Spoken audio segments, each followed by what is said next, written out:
C'est une étape très importante d'équilibration sur les céramiques. Ce qui dit équilibration, il dit répartition de force. Et quand on a une dent qui touche plus que les autres, d'abord, le patient n'est pas en situation de confort. Et deuxièmement, la dent, elle souffre sur le plan parodontal. Et même, on peut même perdre un implant s'il touche beaucoup plus que les autres. Serre les dents. Tape un peu. Serre.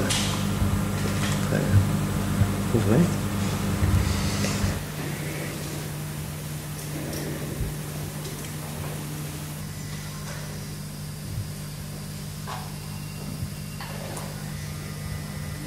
Dans une bouche, on ne fait pas que mordre, mais on pousse à droite, à gauche. Donc, et dans la mastication, il y a un cycle masticatoire où il y a plusieurs mouvements.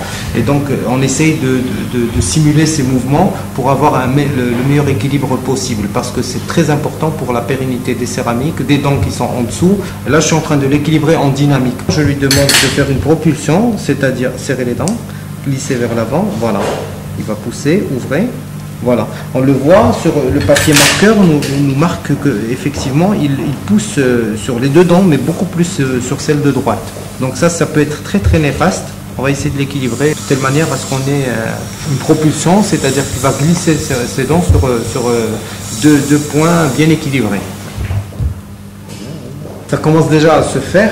Déjà, on est beaucoup mieux que tout à l'heure.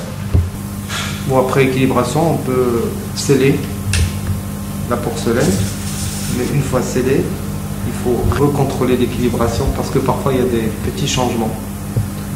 Donc les chemins de propulsion, on les a équilibrés, ils étaient déséquilibrés, et maintenant j'ai rééquilibré les guidages canins. C'est un patient qui a des canines naturelles, donc il faut en profiter parce que pendant la mastication et pendant tous ces mouvements de latéralité, aussi bien sur les dents naturelles que sur les dentures mixtes où on a des dents naturelles et des implants, les canines, c'est eux qui supportent la charge en latéralité. C'est ce qu'on appelle le guidage canin. Donc ça, c'est très important à contrôler parce que ça va protéger tous les implants qu'il a derrière la canine.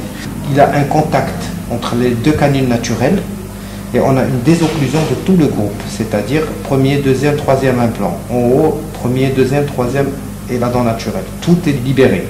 C'est-à-dire, on voit très bien que là, il n'y a aucun contact derrière la canine en latéralité. La même chose de l'autre côté. Donc, il ne touche que sur sa canine naturelle. Toutes les autres céramiques et implants sur implant sont en désocclusion. Donc, c'est le guidage canin. La désocclusion doit être de 1,5 mm, voire 2 mm maximum. Parce que sinon, on va faire souffrir la canine.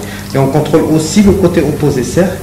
C'est ce qu'on appelle les interférences, c'est-à-dire que ici la canine elle protège, mais ici il ne faut pas qu'il y ait de contact entre les dents. Donc Stéphane, si tu parles un peu de la différence, tout à l'heure avant l'équilibrage et avant l'équilibrage, quand on fermait la bouche, on sentait des... C'était pas ça, on n'était pas à l'aise, ça touchait d'un côté, de l'autre. Et après le réglage de l'occlusion, une question de confort, c'est... ça touche de partout, on se sent bien, on voit vraiment mieux. On voit la différence. On voit nettement la différence et le talent du docteur.